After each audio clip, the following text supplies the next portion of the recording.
Welcome to Triple T Academy. So in today's class, we will have a discussion about chapter number 3 highlights. Along with that, we will discuss previous year question papers based on the chapter number 3, that is called as measures of location and dispersion. That is chapter subject name is statistics and analytics in this chapter, in this subject. So third chapter, that is nothing but measures of location and dispersions.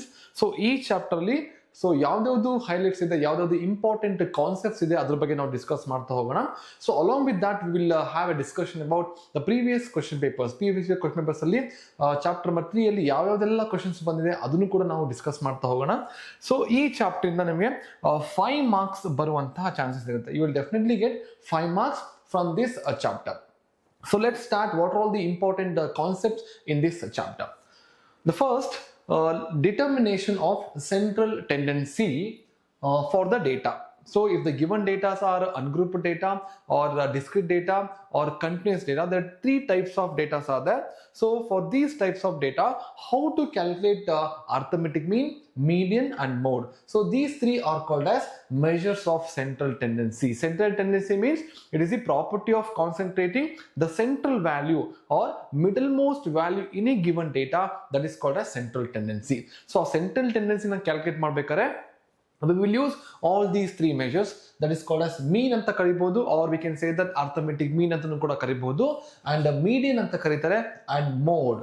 So these are all the 3 measures that we will calculate by using ungrouped data or discrete data or continuous data. And also in this chapter the very important concepts is the properties of mean anta kelbodu. What are the properties of median and mode mele ನಿಮಗೆ 1 mark questions ಕೇಳುವಂತಹ chances ತುಂಬಾ ಇರುತ್ತೆ.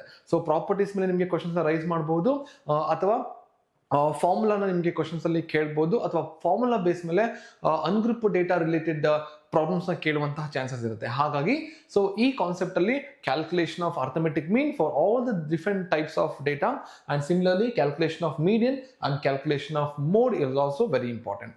So next we will have the discussion about calculation of absolute measures of dispersion. Absolute measures of dispersion. So dispersion is nothing but variation in the set of observations as compared to any measures of central tendency. ಅಂದ್ರೆ ಯಾವುದೇ measures of central tendency ಗೆ compare ಮಾಡಿದ್ರೆ on an average ಎಷ್ಟು variations ಇದೆ ಕೊಟ್ಟಿರುವಂತಹ ಡೇಟಾದಲ್ಲಿ ಅಂತ calculate ಮಾಡೋದನ್ನ we can call it as measures of dispersion. It is a formula which is used to find the variation in the set of observations from any measures of central tendencies is called as measures of dispersions anta ಕರೀತೀವಿ. So ಡಿಸ್ಪರ್ಷನ್ಸ್ ಅಂದ್ರೆ changes ಅಂತ ಕರಿಬಹುದು, variations ಅಂತ ಕರಿಬಹುದು, differences ಅಂತ ಕೂಡ ಕರಿಬಹುದು. So ಇದರಲ್ಲಿ ಇಷ್ಟು ಮೆಜರ್ಸ್ ಆಫ್ ಡಿಸ್ಪರ್ಷನ್ಸ್ ನಾವು ನೋಡ್ತಾ ಹೋಗ್ತೀವಿ. The first one is range.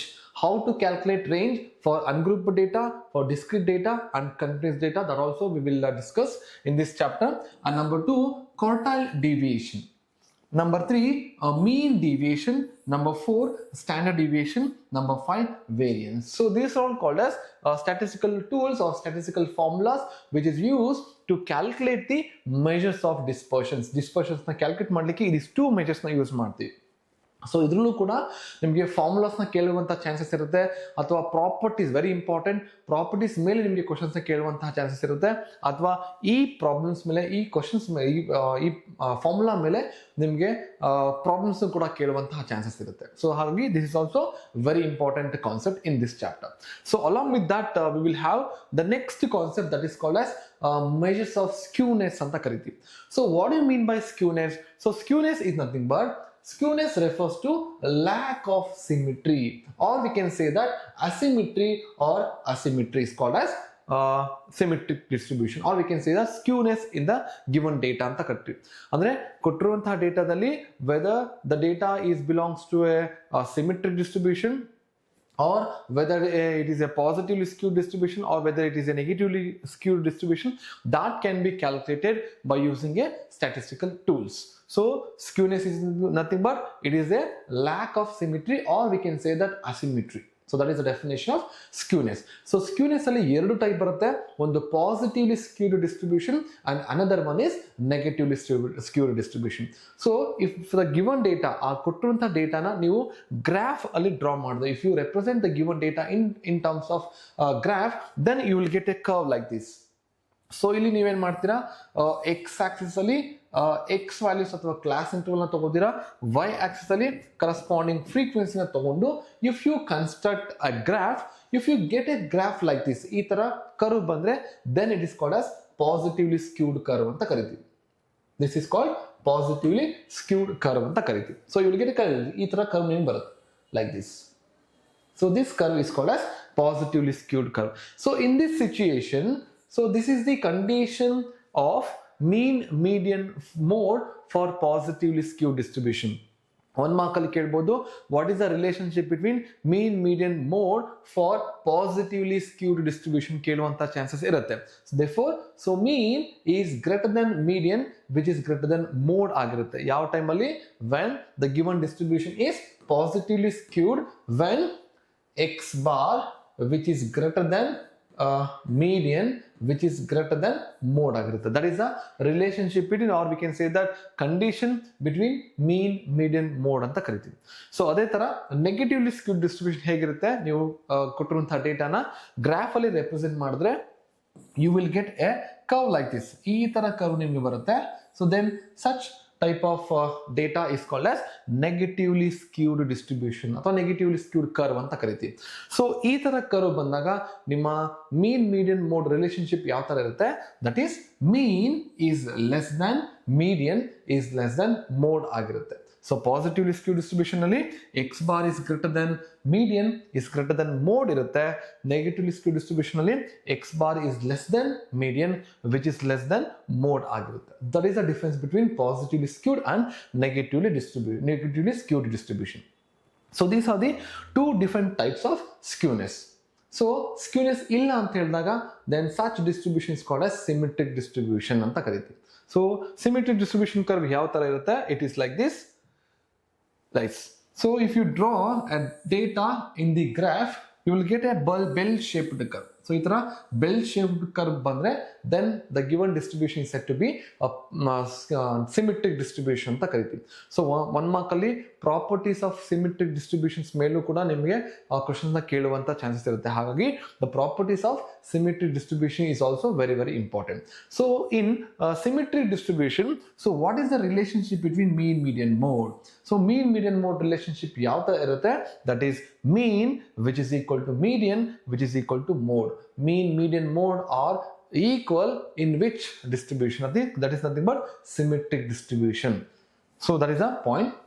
So next last concept that is called as kurtosis graph. So skewness we have completed, kurtosis. So kurtosis ali there are three types of kurtosis are there. So before that, what do you mean by kurtosis? So kurtosis is nothing but it is the peakedness of the curve is called as kurtosis. Andre curve peakedness yav tara ide anta artha madkolodana adana analyze madodana we can call it as kurtosis. The peakedness of the curve is called as kurtosis. There are three types of kurtosis are there. The first one is leptokurtic, number 2 mesokurtic, number 3 platykurtic. So these are the three different types of kurtosis. If the peakedness of the curve is not more or not less than the normal curve. So peakedness of the curve tumba jaasti irbardu, tumba kadamene irbardu, then such a type of curve is called as mesokurtic curve anta kariti.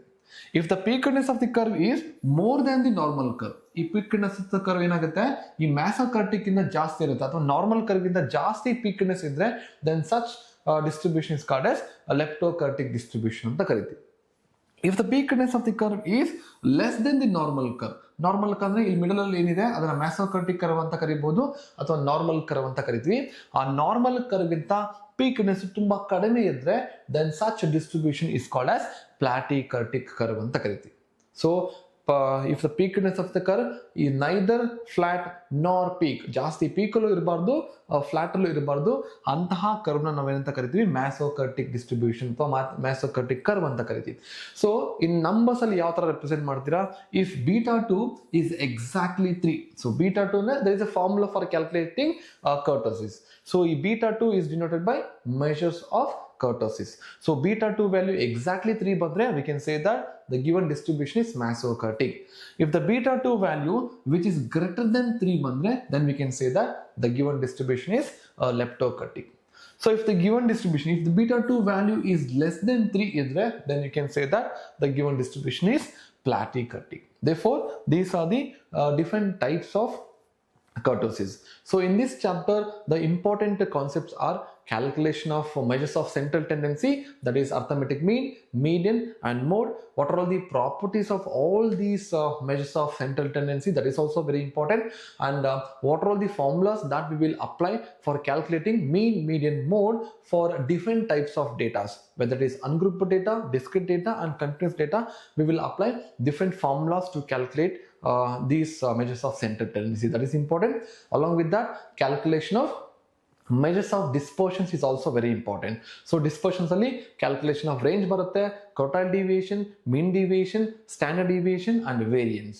So and what are all the formulas we will apply for calculating all these measures of dispersion, that is also very important. Along with that, what are all the properties of measures of dispersion, that is also important. And what are the properties of standard deviation, that is also very important. So along with that, so measures of skewness important and measures of kurtosis also very important. These two concepts ಅಲ್ಲಿ ನಿಮಗೆ 5 mark ಅನ್ನು ಕೇಳುವಂತಹ chances ತುಂಬಾ ಇರುತ್ತೆ. So next we will discuss previous year question papers based on this chapter. And along with that ಇದ್ರ ಜೊತೆಗೆ ಏನು ಕೇಳ್ಬೋದು, ಎಕ್ಸೆಲ್ ಫಾರ್ಮುಲಾಸ್ನು ಕೂಡ ಕೇಳ್ಬೋದು. ಸೊ ನೀವು ಮೀನ್ ಕ್ಯಾಲ್ಕುಲೇಟ್ ಮಾಡ್ಬೇಕಾದ್ರೆ ಎಕ್ಸೆಲ್ ಫಾರ್ಮುಲಾ ಯಾವ್ದು ಯೂಸ್ ಮಾಡ್ತೀವಿ, ಮೀಡಿಯನ್ ಕ್ಯಾಲ್ಕುಲೇಟ್ ಮಾಡ್ಬೇಕಾದ್ರೆ ಎಕ್ಸೆಲ್ ಫಾರ್ಮುಲಾ ಯಾವ್ದು ಯೂಸ್ ಮಾಡ್ತೀವಿ, ಮೋಡ್ ಕ್ಯಾಲ್ಕುಲೇಟ್ ಮಾಡಬೇಕಾದ್ರೆ range, quartile deviation, mean deviation, standard deviation, variance calculate ಮಾಡಬೇಕಾದ್ರೆ ಯಾವ ಎಕ್ಸೆಲ್ ಫಾರ್ಮುಲಾ ಅಪ್ಲೈ ಮಾಡ್ತೀವಿ, highest value, lowest value. So ಈ ಥರ ಎಕ್ಸೆಲ್ ಫಾರ್ಮುಲಾನು ಕೂಡ ನಿಮಗೆ ಈ ಚಾಪ್ಟರ್ನ ಕೇಳುವಂತಹ ಚಾನ್ಸಸ್ ಇರುತ್ತೆ. ಸೊ ಹಾಗಾಗಿ so Excel formulas for statistical tools, that is also very important for your DCC examination. Okay, next we will start MCQs based on the previous years. So in 2023, so question number 26, if x1, x2, x3 are the observations, x1, x2, x3 are xn are the observations of the given data. ಅಂದ್ರೆ ಕೊಟ್ಟಿರುವಂತಹ ಡೇಟಾದಲ್ಲಿ x1, x2, x3, xn ಅನ್ನುವಂತಹ observations ಅಥವಾ ಡೇಟಾಗಳು ಇದೆ. Then the mean of the observation, ಅಂದ್ರೆ ಈ ಡೇಟಾಗೆ ಮೀನ್ ಹೇಗೆ ಕ್ಯಾಲ್ಕುಲೇಟ್ ಮಾಡ್ತೀರಾ ಅಥವಾ ಮೀನ್ ಕ್ಯಾಲ್ಕುಲೇಟ್ ಮಾಡುವಂತಹ ಫಾರ್ಮುಲಾ ಏನು ಅಂತ ಕೇಳಿದೆ.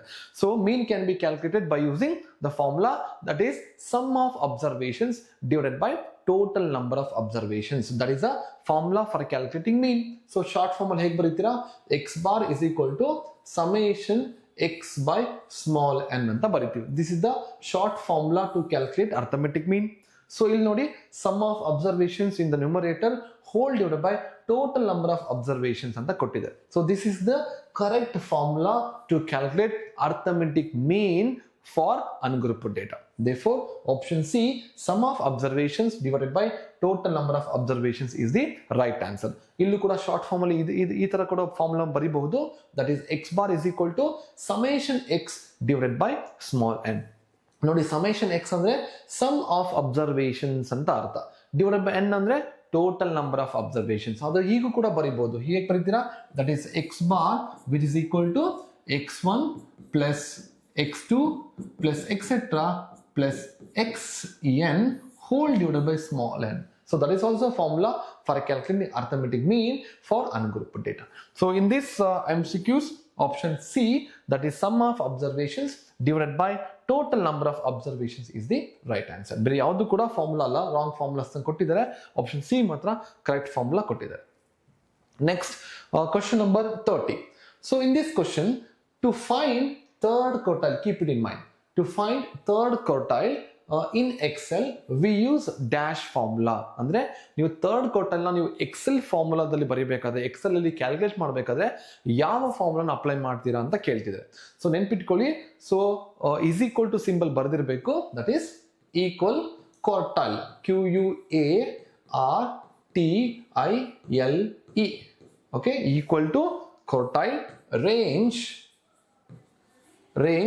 comma 3. So that is the formula for calculating a third quartile if for the given data. ಕೊಟ್ಟಿರುವಂತ ಡೇಟಾಗೆ ಥರ್ಡ್ ಕ್ವಾರ್ಟೈಲ್ ನ ಕ್ಯಾಲ್ಕುಲೇಟ್ ಮಾಡಬೇಕಾದ್ರೆ ರೇಂಜ್ ಕಾಮಾ 3 ಅಂತ ಬರೀಬೇಕು. ನೆನ್ಪಿಟ್ಕೊಳ್ಳಿ, ಕ್ವಾರ್ಟೈಲ್ಸ್ ಅಂದ್ರೆ which divides the overall data into 4 equal parts. ಅಂದ್ರೆ ಕೊಟ್ಟಿರುವಂತಹ ಡೇಟಾನ 4 ಈಕ್ವಲ್ ಪಾರ್ಟ್ ಆಗಿ ಡಿವೈಡ್ ಮಾಡೋದನ್ನ ಕ್ವಾರ್ಟೈಲ್ಸ್ ಅಂತ ಕರಿತೀವಿ. ಅದರಲ್ಲಿ 3 ಕ್ವಾರ್ಟೈಲ್ಸ್ ಇದೆ, first quartile, second quartile and third quartile ಅಂತ ಬರುತ್ತೆ. ಸೊ ನೀವು ಥರ್ಡ್ ಕ್ವಾರ್ಟೈಲ್ ಕ್ಯಾಲ್ಕುಲೇಟ್ ಮಾಡಲಿಕ್ಕೆ formula is equal to quartile open the bracket range comma 3 ಅಂದ್ರೆ third quartile. Suppose first quartile ಅಂತ ಕೇಳಿದ್ರೆ ಕಾಮಾ 1 ಅಂತ ಬರೀಬೇಕು, ಸೆಕೆಂಡ್ ಕ್ವಾರ್ಟೈಲ್ ಕೇಳಿದ್ರೆ ಕಾಮಾ 2 ಅಂತ ಬರೀತೀರಾ. ಸೊ ಇಲ್ಲಿ ಥರ್ಡ್ ಕ್ವಾರ್ಟೈಲ್ ಕ್ಯಾಲ್ಕುಲೇಟ್ ಮಾಡಲಿಕ್ಕೆ ಎಕ್ಸೆಲ್ ಫಾರ್ಮುಲಾ ಯಾವುದು ಅಂತ ಕೇಳಿದರೆ, ಹಾಗಾಗಿ ಸೊ ಇಲ್ಲಿ option D that is equal to quartile open the bracket range comma 3 close the bracket. So that is the formula. So option D is the right answer. ಬೇರೆಲ್ಲನೂ ಕೂಡ ಕೊಟ್ಟಿದ್ರೆ some changes ಇದೆ ನೋಡಿ. ಫಸ್ಟ್ 3 ಕೊಟ್ಟಿದೆ, that is not correct. ಇಲ್ಲೂ ಕೂಡ first 3 ಕೊಟ್ಟಿದೆ, that is not correct. ಅಲ್ಲಿ ನೋಡಿ, ಇಲ್ಲಿ ಸ್ಪೆಲ್ಲಿಂಗ್ ರಾಂಗ್ ಇದೆ, QUARTER ಅಂತ ಕೊಟ್ಟಿದೆ. ದೇರ್ಫೋರ್ ಸ್ಪೆಲ್ಲಿಂಗ್ ಕೂಡ ನೀವು ಅಬ್ಸರ್ವ್ ಮಾಡ್ಕೋಬೇಕು ಎಕ್ಸೆಲ್ ಫಾರ್ಮುಲಾ ಕ್ಯಾಲ್ಕುಲೇಟ್ ಮಾಡಬೇಕಾದ್ರೆ. So after that range comma 3, C is nothing but third quartile. Therefore correct ಆಗಿರುವಂತಹ formula option D is equal to quartile open the bracket range comma 3 close the bracket. Okay, next 2023 ಅಲ್ಲಿ question number 31 ನೋಡಿ. The percentile divides a series into equal parts. ನೆನ್ಪಿಟ್ಕೊಳ್ಳಿ, ಇಲ್ಲಿ percentile ಅಂತ ಕೊಟ್ಟಿದ್ದಾರೆ. So what do you mean by percentile? So percentile ಅಂತ ಹೇಳಿದ್ರೆ you have to divide the overall data into 100 equal parts. ಕೊಟ್ಟಿರುವಂತಹ ಡೇಟಾನ 100 equal part ಆಗಿ divide ಮಾಡೋದನ್ನ we can call it as percentile ಅಂತ ಕರಿತೀವಿ. ಸೊ ಇಲ್ಲಿ ಅದೇ ಕ್ವಶನ್ ಕೇಳಿದರೆ, the percentile divides a series ಅಥವಾ divides a data into dash equal parts, that is 100 equal parts, that is called as percentile ಅಂತ ಕರಿತೀವಿ. Therefore ಇಲ್ಲಿ ಆಪ್ಷನ್ 50 ಅಂತ ಕೊಟ್ಟಿದ್ದಾರೆ, 20 ಅಂತ ಕೊಟ್ಟಿದ್ದಾರೆ, 10 ಅಂತ ಕೊಟ್ಟಿದ್ದಾರೆ ಅಂಡ್ ಆಪ್ಷನ್ ಡಿ 100 ಅಂತ ಕೊಟ್ಟಿದ್ದಾರೆ. Therefore 100 is the right answer. ನೆನ್ಪಿಟ್ಕೊಳ್ಳಿ, 4 ಈಕ್ವಲ್ ಪಾರ್ಟ್ ಆಗಿ ಡಿವೈಡ್ ಮಾಡಿದ್ರೆ ಕ್ವಾರ್ಟೈಲ್ ಅಂತ ಕರಿತೀವಿ, 10 ಈಕ್ವಲ್ ಪಾರ್ಟ್ ಆಗಿ ಡಿವೈಡ್ ಮಾಡಿದ್ರೆ ಡೆಸೈಲ್ ಅಂತ ಕರಿತೀವಿ, 100 ಈಕ್ವಲ್ ಪಾರ್ಟ್ ಆಗಿ ಡಿವೈಡ್ ಮಾಡಿದ್ರೆ ಪರ್ಸೆಂಟೈಲ್ ಅಂತ ಕರಿತೀವಿ. Therefore in this question option D 100 is the right answer. So next ಹೋಗೋಣ. ನೆಕ್ಸ್ಟ್ ಇನ್ 2023 ಮತ್ತೆ 2023 ಅಲ್ಲಿ ಕ್ವಶನ್ ನೋಡಿ ಹೇಗೆ ಕೊಟ್ಟಿದ್ದಾರೆ.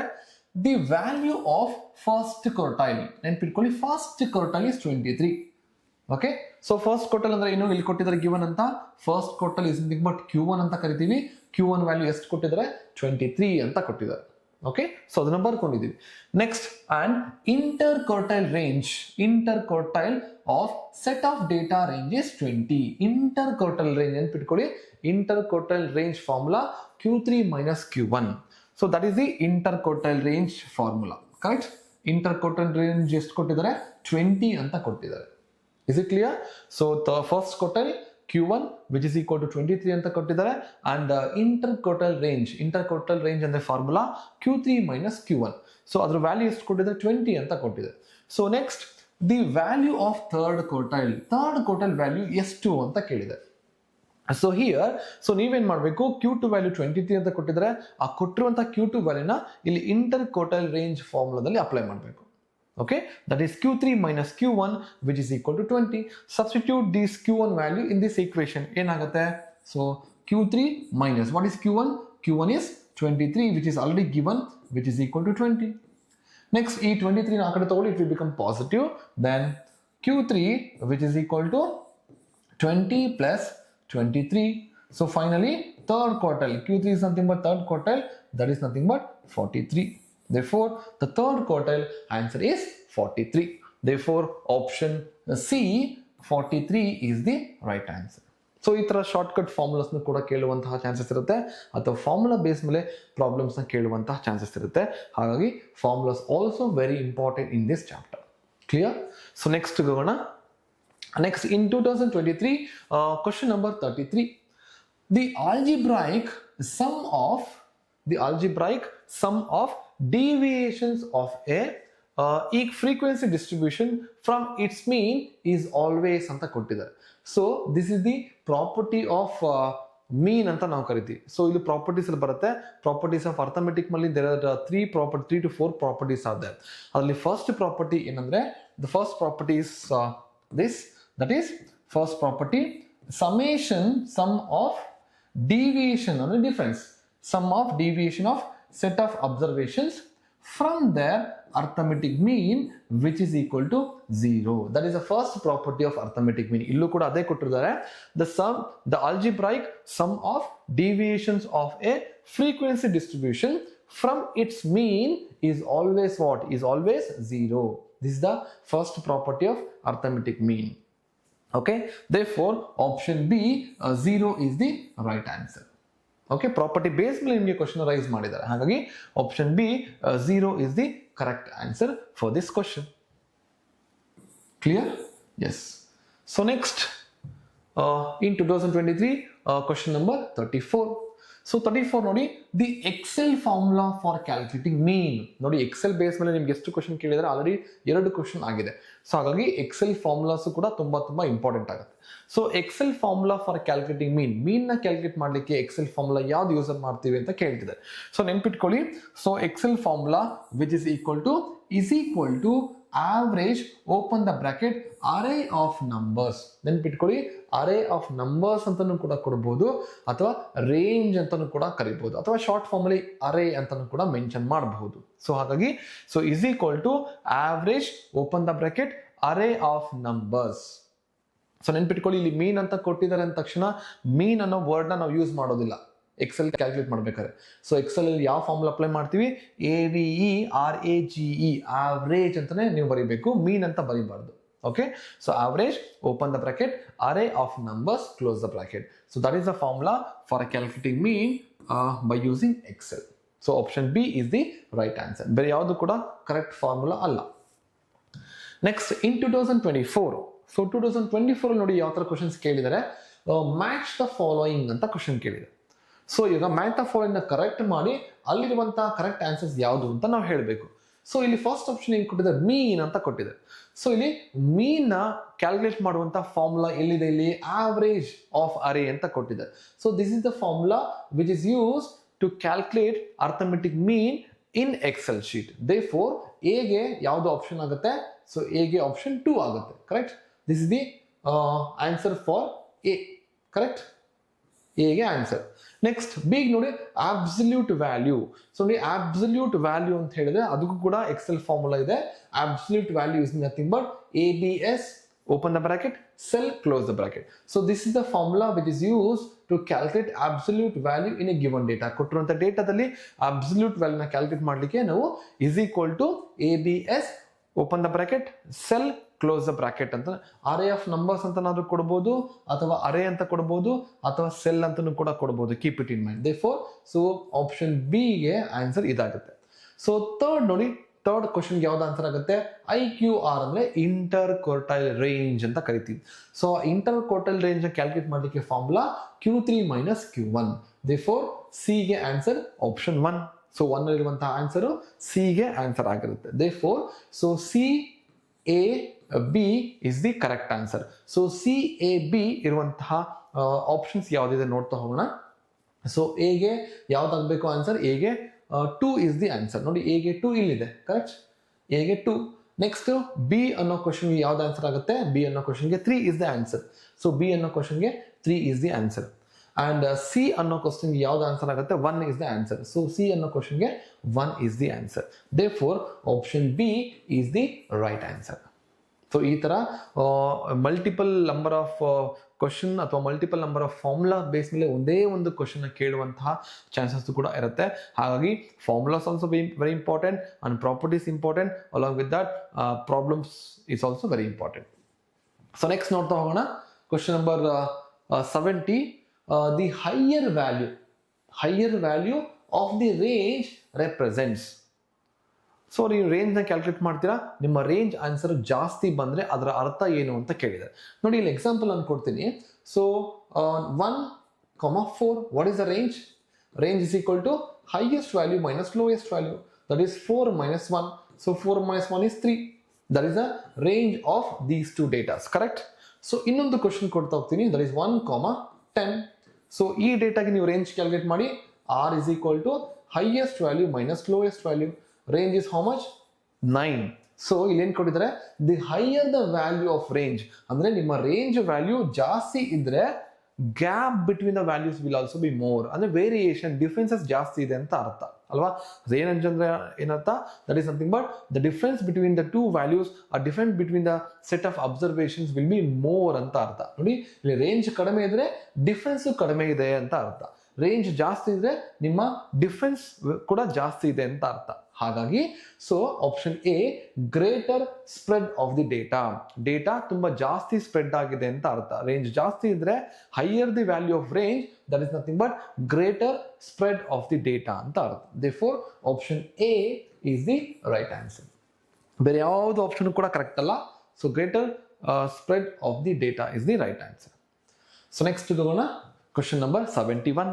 So here the middlemost number in a given data set is called, ಅಂದ್ರೆ ಕೊಟ್ಟಿರುವಂತಹ ಡೇಟಾದಲ್ಲಿ ಮಿಡಲ್ ಮೋಸ್ಟ್ ವ್ಯಾಲ್ಯೂನ ನಾವೇನಂತ ಕರಿತೀವಿ, ಮೀಡಿಯನ್ ಅಂತ ಕರಿತೀವಿ. ಸೊ ಮೀಡಿಯನ್ ಡೆಫಿನೇಷನ್ ಹಾಗೆ. So first you have to arrange the data in ascending or descending order. ಕೊಟ್ಟಿರುವಂತಹ ಡೇಟಾನ ಅಸೆಂಡಿಂಗ್ ಅಥವಾ ಡಿಸೆಂಡಿಂಗ್ ಆರ್ಡರ್ ಅರೇಂಜ್ ಮಾಡಿ ಅದರಲ್ಲಿ ಮಿಡಲ್ ಮೋಸ್ಟ್ ವ್ಯಾಲ್ಯೂನ ನಾವು ಮೀಡಿಯನ್ ಅಂತ ಕರಿತೀವಿ. ನೋಡಿ ಈಗ ಒಂದು ಎಕ್ಸಾಂಪಲ್ ಕೊಡ್ಬೋದು, 2, 4, 6, 8, 10. ಸೊ ಇಲ್ಲಿ ಡೇಟಾನ ಅಸೆಂಡಿಂಗ್ ಅಥವಾ ಡಿಸೆಂಡಿಂಗ್ ಆರ್ಡರ್ ಅರೇಂಜ್ ಮಾಡಿದೀವಿ. ಈ ಡೇಟಾಗೆ ಮೀಡಿಯನ್ ಕ್ಯಾಲ್ಕುಲೇಟ್ ಮಾಡಿ ಅಂದ್ರೆ ಮಿಡಲ್ ಮೋಸ್ಟ್ ವ್ಯಾಲ್ಯೂ ಯಾವ್ದಿರುತ್ತೆ, middle most value 6. Therefore that is your median. Therefore the middle most value in a given data which is nothing but median. Therefore option D is the right answer. Clear? Next question number of 74. The inbuilt function to find mean of a given data in Excel. Again 2023 ಅಲ್ಲೂ ಕೂಡ ಇದೇ question ಇದೆ, 24 ಅಲ್ಲೂ ಕೂಡ ಇದೇ question repeat ಆಗಿದೆ. So mean ನ calculate ಮಾಡ್ಲಿಕ್ಕೆ ಎಕ್ಸೆಲ್ ಅಲ್ಲಿ ಯಾವ ಫಾರ್ಮುಲಾನ ಅಪ್ಲೈ ಮಾಡ್ತೀವಿ ಅಂತ. So that is nothing but is equal to average open close the bracket. So ಇದ್ರೊಳಗಡೆ ನೀವು array of numbers ನ ಕೊಡ್ತೀರಾ. So that is equal to average open the bracket and close the bracket. Option A is the right answer. Next question number 80. So here the Excel formula for standard deviation, and pitಕೊಳ್ಳಿ standard deviation of sample ಇದು important. So standard deviation of sample ಅಂತ ಕೊಟ್ರೆ ನೋಡಿ option ಏನಿರುತ್ತೆ, standard deviation of sample ಅಂತ ಕೊಟ್ಟಿದ್ದಾರೆ. Therefore STDEV. So STDEV ಅಂದ್ರೆ standard deviation ಅಂತ ಅರ್ಥ. ಡಾಟ್ ಎಸ್ ಅಂತ ಕೊಟ್ರೆ ಸ್ಯಾಂಪಲ್ ಅಂತ, ಡಾಟ್ ಪಿ ಅಂತ ಕೊಟ್ಟಿದ್ರೆ ಪಾಪ್ಯುಲೇಷನ್ ಅಂತ ಅರ್ಥ. So standard deviation of sample ಅಂತ ಕೊಟ್ರೆ dot S is the correct formula. Standard deviation of population ಅಂತ ಕೊಟ್ರೆ STDEV ಡಾಟ್ ಪಿ ಅಂತ ಅರ್ಥ. ಸೊ ಅವ್ರು ಏನೂ ಮೆನ್ಷನ್ ಮಾಡಲಿಲ್ಲ, ಜಸ್ಟ್ ಸ್ಟ್ಯಾಂಡರ್ಡ್ ಡಿವಿಯೇಷನ್ ಅಂತ ಕೊಟ್ರೆ STDEV ಅಂತ ಮಾತ್ರನೇ ಕೊಟ್ಟಿರ್ತಾರೆ. So according to this question standard deviation of the sample ಅಂತ ಕೊಟ್ಟಿದ್ದಾರೆ. ಹಾಗಾಗಿ ಎಕ್ಸೆಲ್ ಫಾರ್ಮುಲಾ ಯಾವ್ದು ಯೂಸ್ ಮಾಡ್ತೀವಿ, ಇಸ್ ಈಕ್ವಲ್ ಟು ಅಥವಾ STDEV ಡಾಟ್ ಎಸ್ ಅನ್ನೋ ಒಂದು ಸಿಂಟೆಕ್ಸ್ ನಾವು ಯೂಸ್ ಮಾಡಿ ಎಕ್ಸೆಲ್ ಅಲ್ಲಿ ಸ್ಟ್ಯಾಂಡರ್ಡ್ ಡಿವಿಯೇಷನ್ ಕ್ಯಾಲ್ಕುಲೇಟ್ ಮಾಡ್ತೀವಿ. Therefore option C STDEV dot S is the right extension for calculating standard deviation by using Excel. Is it clear? So these are all the important questions they have asked in the previous year question papers. So next we will discuss chapter number 4, that is Python programming. Thank you.